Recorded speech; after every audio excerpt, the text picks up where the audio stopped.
3월 30일 주요 뉴스 살펴보겠습니다. 경향신문 1면입니다. 야단 맞아야 대통령의 부동산 반성. 9개월 만에 반부패 정책협의회.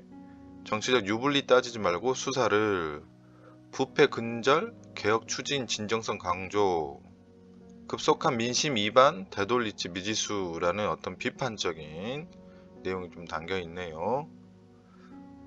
그 아래로는 전셋값 대폭 인상 김상조 전격 경질 약 14% 전셋값을 올려받았던, 그리고 임대차 3법 시행 이틀 전에 했다라는 게 여론의 공분을 사고 있지 않나 그런 생각이 듭니다. 후임에는 전 경제수석을 지낸 이호승 씨를 임명했다고 합니다. 제 개인적으로 김상조 실장은 공정거래위원장을 지내고 재벌 개혁의 선두주자라고 오랫동안 외쳐왔던 분이라서 이런 부분에 있어서 나름대로 깨끗할 거라고 기대를 했었는데 개인적으로는 많이 실망을 했어요. 다음은 한겨레 일면 보겠습니다. 토지 양도세 70%까지 올린다. 이게 무슨 말인가 했더니 1년 미만 보유 토지의 양도소득세가 현행 50에서 70%로, 2년 미만인 경우에는 40에서 60%로 약 20%까지 크게 오른다는 이야기고요. 또 토지 담보 대출을 받을 경우에는 LTV라고 하는 담보 인정 비율 규제를 신설하기로 했다라는 내용입니다. 오른쪽에는 한겨레에서 박영선 오세훈 후보의 공약 점검을 하고 있는데요. 지금 부동산 정책에 대한 공약 점검에 대한 내용이 실렸습니다. 박영선 재건축 규제 입장이 모호하다. 오세훈 15년 전 뉴타운 판박이다. 집값 안정은 박영선 미비, 오세훈 낙제점, 이렇게 실려 있네요. 본 기사를 찾아서 꼼꼼히 또 읽어보시면 후보를 판단하는 데 좀 도움이 될 것 같습니다. 그 다음에 자영업자들 코로나 1년 매출 반토막. 전국 1,545명을 조사했더니 수도권이 더 심각한 것으로 나타났고, 빚은 5천만 원 정도가 늘었고요. 43%가 폐업을 고려하고 있다. 자영업자들 많이 힘들다고 코로나 이후 계속 지금 나오는 기사들 중에 하나인 것 같습니다. 다음 한국일보 일면 보도록 하겠습니다. 부동산 부패 견운 20개 칼, 효과는 물음표다. LH 사태 한 달 만에 투기 근절, 예방부터 환수까지 대책이 나왔는데 이게 이제 미주수라는 거죠. 문 대통령이 어제 반부패 정책협의회에서 야단 맞을 건 맞아야 한다라고 했고, 국민의 분노를 동력으로 삼아야 한다라는 이야기를 했다고 합니다. 국민 신뢰 회복엔 역시 역부족이지 않을까라는 그런 지적을 기사에 실었네요. 그리고 왼쪽 하단에 아스트라제네카 도입이 지연됐다라는 이야기죠. 지금 수급하는 데 있어서 약간 차질이 좀 빚어지고 있는 것 같습니다. 그리고 아래에는 또 김상조 정책실장이 경질됐다라는 기사가 또 실렸고요. 오른쪽 사진은 지금 황사가 11년 만에 좀 상당히 심각해졌다라는 내용의 사진이 붙었습니다. 한라산 비교, 위아래로 비교되는 사진이네요. 조선일보 일면 보겠습니다. 역시나 김상조 실장이 전격 경질된 기사가 사진으로 함께 실렸네요. 공정을 외친 위선의 퇴장. 제목은 참 잘 붙인 것 같습니다.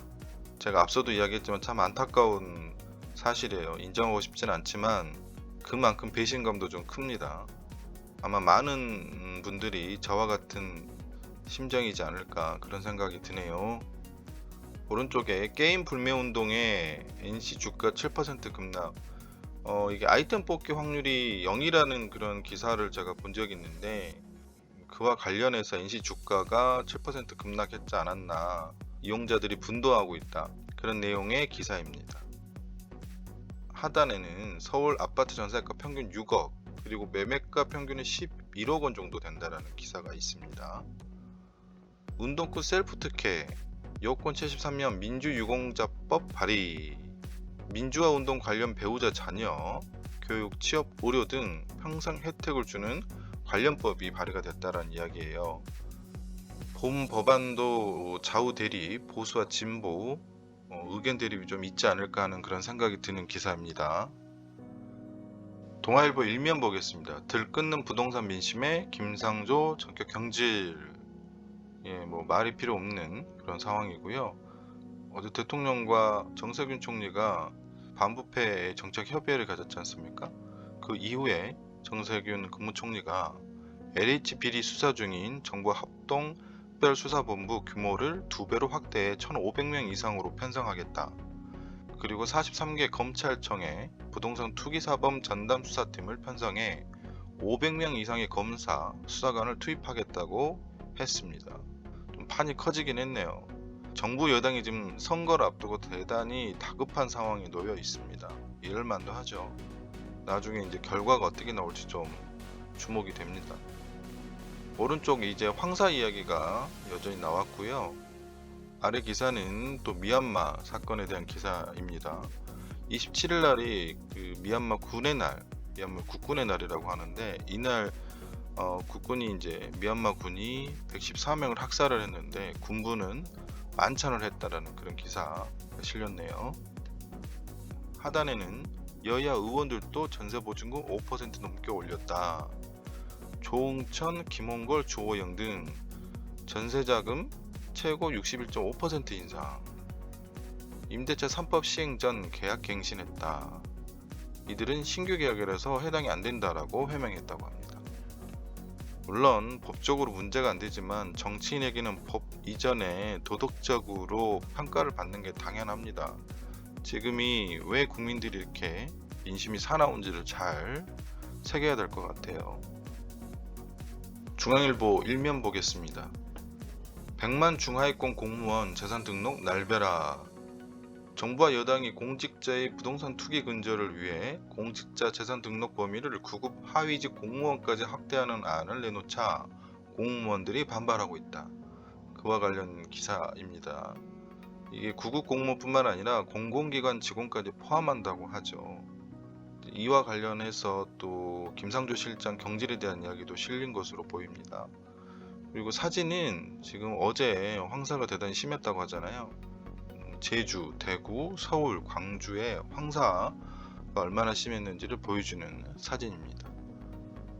오른쪽에는 아스트라제네카 백신이 4월 셋째 주로 연기됐다는 이야기, 그리고 도입 물량도 69만 회분에서 43만 2천 회분으로 줄었다는 기사가 실렸습니다. 3월 30일 주요 뉴스 이상 마치겠습니다. 안박사였습니다.